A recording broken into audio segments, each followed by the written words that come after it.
Hello, hello, hello, everyone, and welcome to today. This moment, this right now that has absolutely never happened before. Hallelujah. It's so nice to be together, even if we are asynchronous. You know, sometimes we take what we can get in terms of connection with loved ones, greetings, and thanks to all of my loved ones everywhere. You're so spread around the world, and that's okay. I feel so grateful to call so many of you friends, colleagues, clients, cohort, endless learning. Yeah. Especially in this moment now where we are all under a lot of stress. So, what are we talking about today?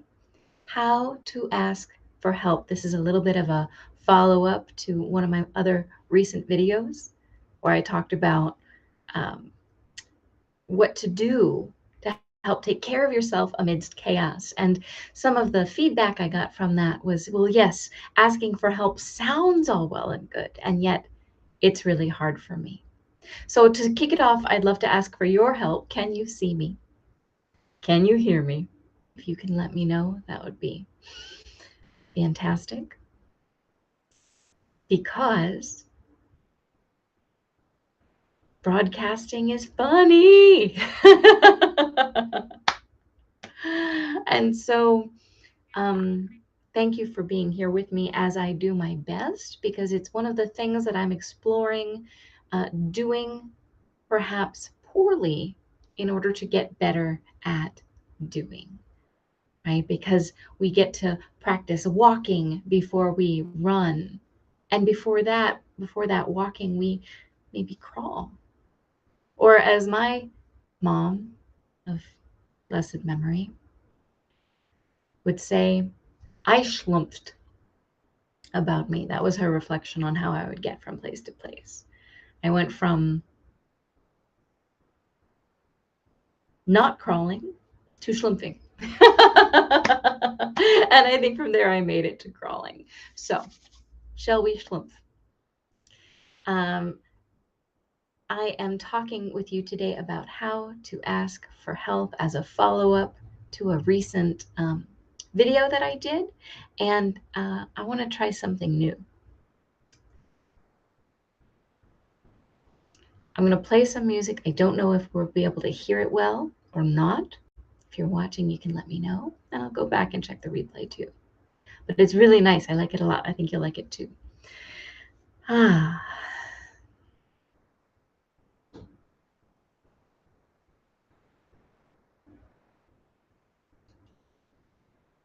Do you have trouble asking for help? You're not alone. A lot of people do. Why? Because in our culture, there's this idea that there's a winner and a loser. But the truth is, if we work together, we all can be winners. It's just a matter of discovering how to be vulnerable together. Welcome to the heart of my work, which is helping humans come together and do things in a decentralized, life affirming way. Thank you for being here with us. We are about to talk about how to ask for help.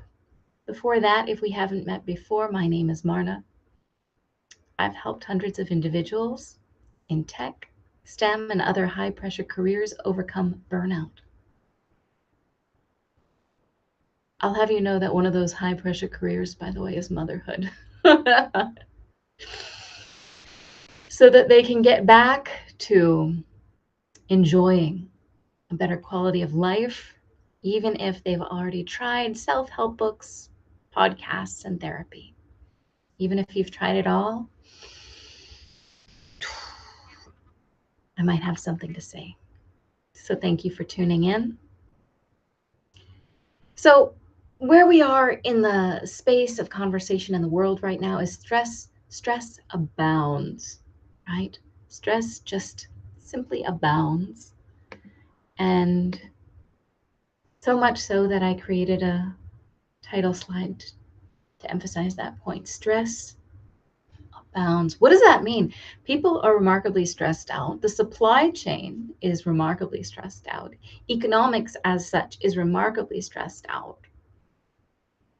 And yet in the midst of that stress, right, that kind of cement cracking type of stress, there are solutions. One of the things that I've seen recently that I love is donut economics. Check it out.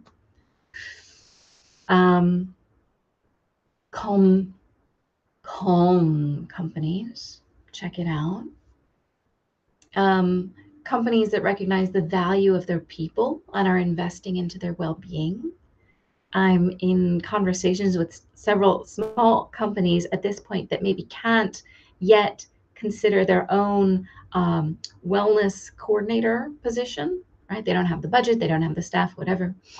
And so rather than bringing in someone as a full-time contributor, actually having me presence as a fractionated position, offering wellness services to the company and either their employees or team members or department members, depending on who brings me in for support. So that's really exciting. But it's all these times of stress only transform through to one of support if help is asked for. Which brings me to my next point, which is asking for help is critical to progress because we are interdependent by nature. Interdependent by nature. What does that mean? We don't exist in a vacuum. Humans desire and require interconnection, and no one person can do it all. It's true.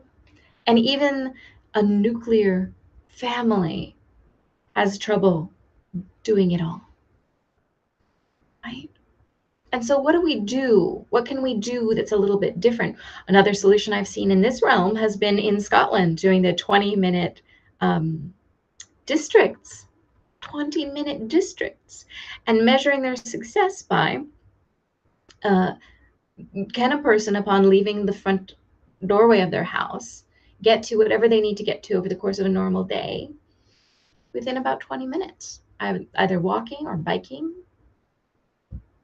maybe schlumpfing. So good progress, right? But really what's necessary is to look for an eye toward what's opening, right? I see openings in climate tech. I see openings in big businesses who want to really invest in their team. And I'm seeing a transition among good leaders, right? I'm appreciating Simon Sinek and Brene Brown as thought leaders. But Simon Sinek says something very powerful. He says it's not about being in charge, right? It's not being in charge of people. It's being responsible to the people in your charge. Oh, I love that, right? So Leaders Eat Last, I think, was his most recent book. Wonderful, wonderful opportunity to dive deeper. And so if you're responsible to the people in your charge, what can you do? You can transform something like the human resources department to, I don't know, what about the resourced human departments? What about really taking a stake in and celebrating the well-being of your team? So that's another thing that's really coming down the pike is how do we be interdependent, right, in a functional way? Because so many of us have experiences in dysfunctional codependence, perhaps, or dysfunctional systems, right? Dysfunctional power dynamics. And there's a kind of trauma, dare I say, that gets stuck in the body. I want to be upfront with you. I am not a psychologist. Not. not a psychologist. I am a coach. I'm a certified health coach, and I'm a certified yoga instructor. Before that, I was a Reiki practitioner. And it's been a joy to bring that energy work that I started doing so many years ago, more than half my life ago now, bring that energy work forward in time, in the story of who I am, and helping people heal through different ways, including coaching and nutritional support and so forth, and also healthy communication. So that's part of what we're talking about today, is that healthy communication. So how do you ask for help? How do I ask for help? How does someone ask for help? Right? Because it's like, asking for help is like the worst. It can be terrifying. So here's how to ask for help. Step 1, give yourself compassion, because asking for help can be terrifying. What does that look like? Maybe bringing your hand to your heart. Maybe bringing one hand to your heart, one hand to your belly, and taking some deep breaths. Coming home to who you are, to where you feel your butt in the chair, your feet on the floor. There's a certain level of embodiment. Sometimes that looks like giving yourself compassion, maybe for having been out of the moment for a long time. All right, a lot of us have been in survival mode, fight, flight, freeze. It's okay to be there, especially if there's something to fight, right? Like a big bear. Some moose can be terrifying. Whatever. But far too many of us are carrying around a pedal, putting the pedal to the metal and chasing our tails in circles that doesn't behoove us and in fact exhausts us. So give yourself compassion, right? Step 2, reframe to a collaborative, decentralized experience and supply chain. Homeland Security should be very interested in positive peace. What do I mean by that? So Homeland Security is an exciting element of intergovernmental conversation, because it is their business to have an eye for what is safe, right? And positive peace has been shown time and time again to be safe. Right? Positive peace means not just the lack of war or violence, but actually there are measures to account for. Right? Food security is one measurable element to positive peace. Healthy water, access to healthy water, is another measurable element. Education, opportunity, advancement, a method of mentorship. Okay, these are all elements of positive peace. And so positive peace warrants decentralized economic care. Why is that? Because food matters and nutrients are, what's the word I'm looking for? There's a prosperity when there's a hyperlocal nutrient perpetuation, right? There's a prosperity in the land, in the people. Okay, just like there's a lack or an extreme, what's what I'm looking for? Suffering when there's a toxicity, right? In the topography, hydrology, and so forth. That's what brings about cancer clusters. So being responsible for, probably that 20-minute locus in a bio regional kind of way, right? The watershed, the waste shed, the fertilizer, the nutrients. Total tangent, well, minor tangent.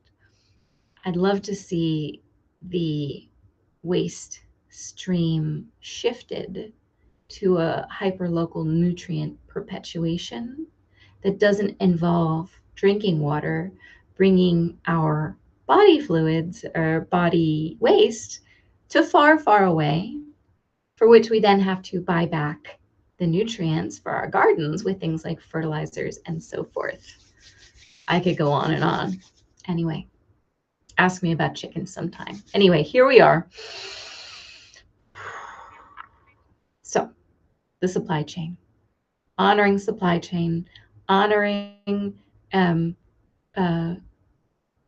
patriotism, caring for these United States of America and one another from sea to shining sea, but also it from valley to valley to valley. Let people swim and drink healthy water and so forth, right? Let the people thrive.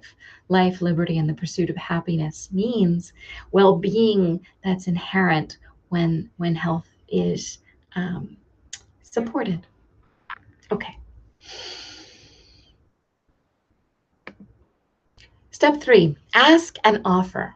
Okay, once you've given yourself compassion, once you've reimagined and reframed to understand that we're in the midst of a collaborative design opportunity for everybody, almost, basically, then you start to trust yourself to bring your voice forward more. Okay, and at that point, you'll recognize there's something, and you've cared for yourself and loved yourself. You're no longer in fight, flight, freeze, or fawn. Recognize what can you offer. Okay, and if you're before that, if you're still in fight, flight, freeze, or fawn, be transparent. Tell your loved ones, look, I'm having trouble relaxing, and I could use some. Ask for what you need. Okay, or ask a professional, whether it's a therapist or a coach, someone like me, whomever, right? But be clear, like, hey, this is a conversation as a friend, or hey, I would like to hire you. It's okay to ask for and receive support that is professional and an investment for you to become your next better self. Okay, I am not just a coach.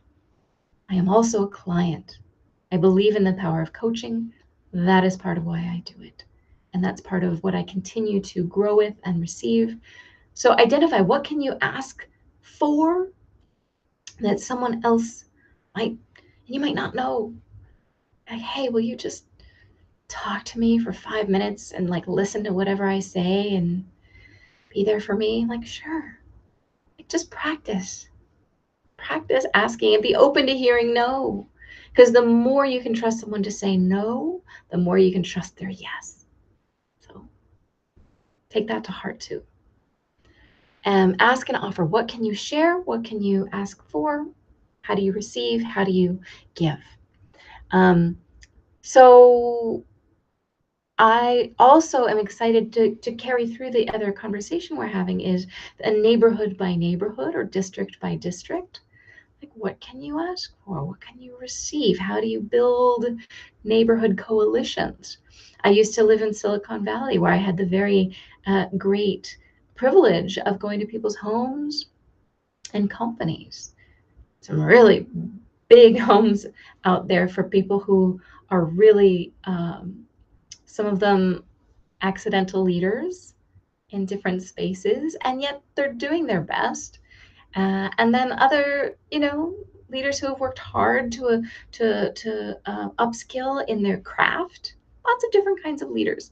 So got to go to their homes and companies to help reduce stress and so forth. It was a wonderful time in my life.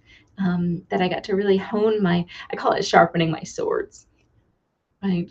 So I got to do that. And I also became involved with the Citizen Emergency Response team, I think it was called. And so local areas like fire departments actually would put together this, hey, in case of emergency, here's what we need people to be trained in and about. And so that was a really neat thing to learn about. And so every place, it would behoove to have emergency response kind of, what's the word I'm looking for? Tools available. Okay, I had the very strange, surreal experience of surviving a wildfire in California. It was very, very surreal and hard to integrate psychologically. So one of the ways that I asked for help was, how do I integrate this traumatic experience in my life into functioning at my best, retaining the information, retaining what I learned, but not with the chronic stress on my system. So there is a toolkit around that.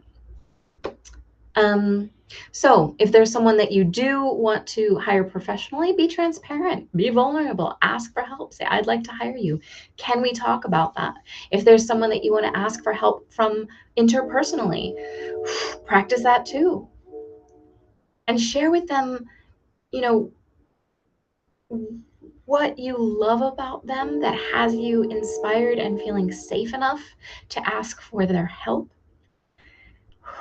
And here's a trick that makes it easier for me to ask for help is sometimes I'll share,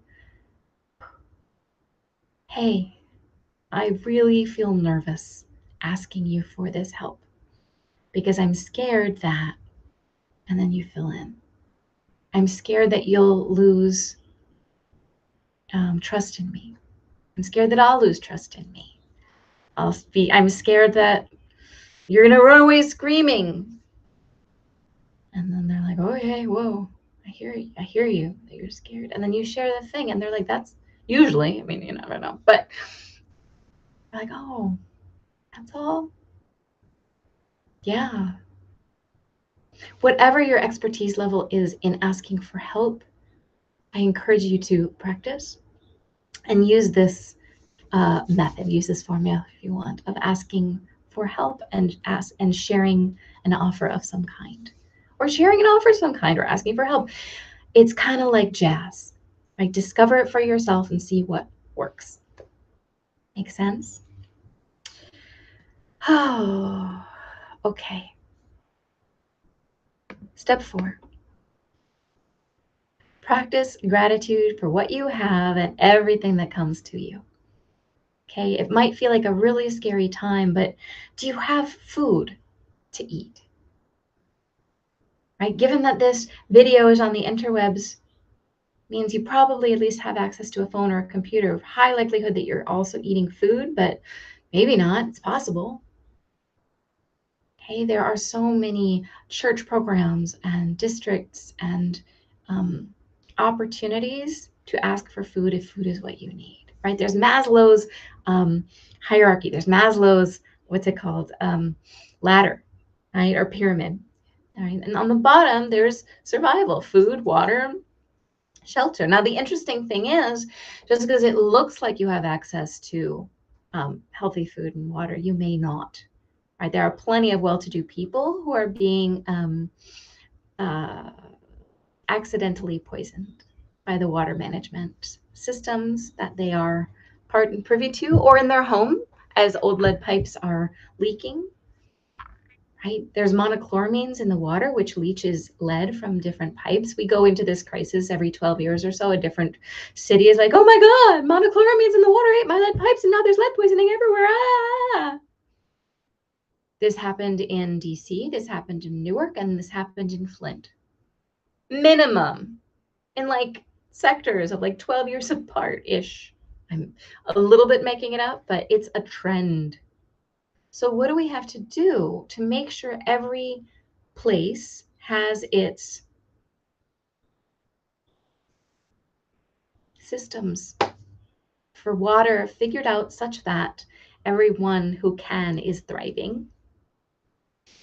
Same with nutrients, same with food, same with crops, right? Homeland security and farming and food and water.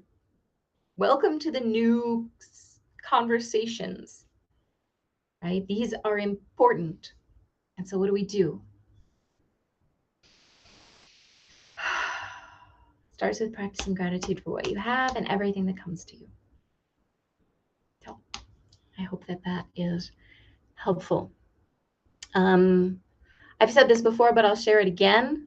Try on this powerful context for life at this time, right? Imagine we are in a planetary reorg, because we are.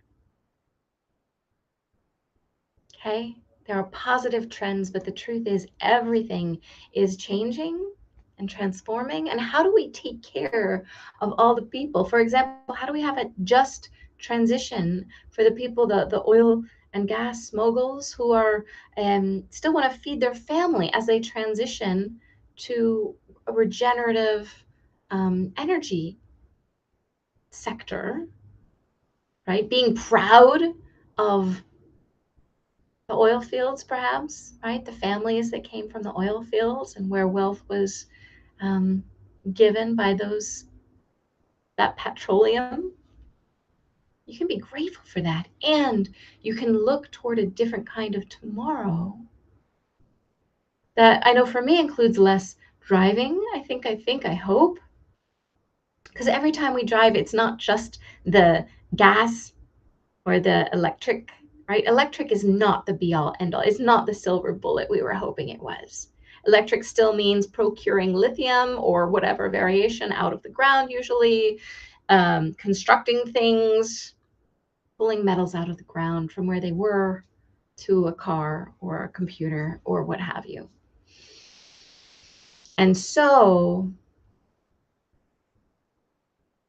how do we foster reuse, right? And transitioning from that take, make, waste cycle to more of a donut economy, from cradle to cradle, being smart with our nutrient perpetuation, reducing petrol, reducing the amount of tires going on highways that acidify the watersheds, ameliorating the damage that's already happened to those watersheds. I'm so grateful that I live near the Hudson River, and from what I've heard, GE has committed to helping clean up the Hudson River because of past transgressions of pollution.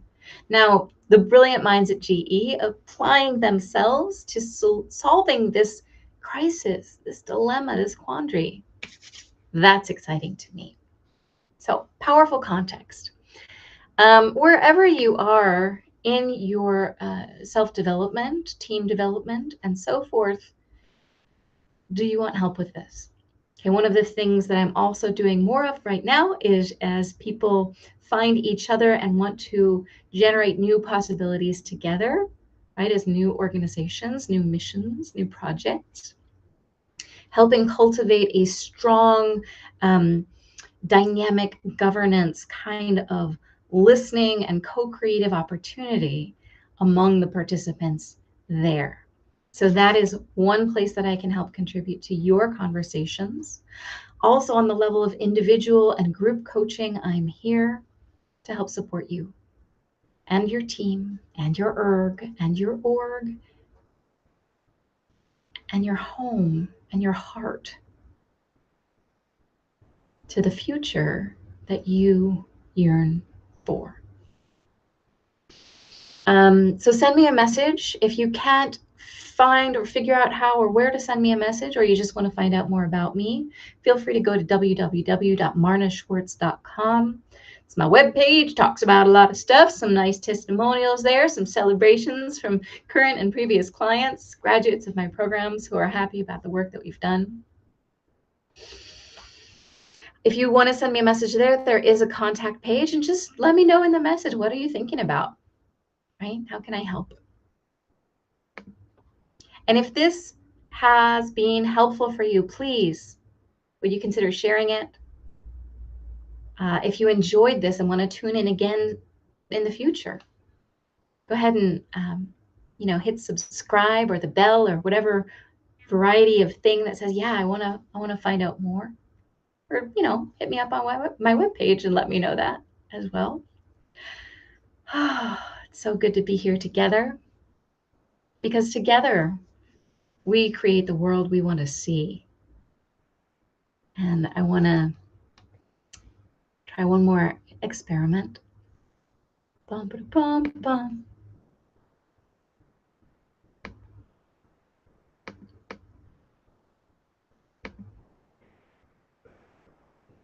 So, thank you so much for tuning in to this learning opportunity. I see you.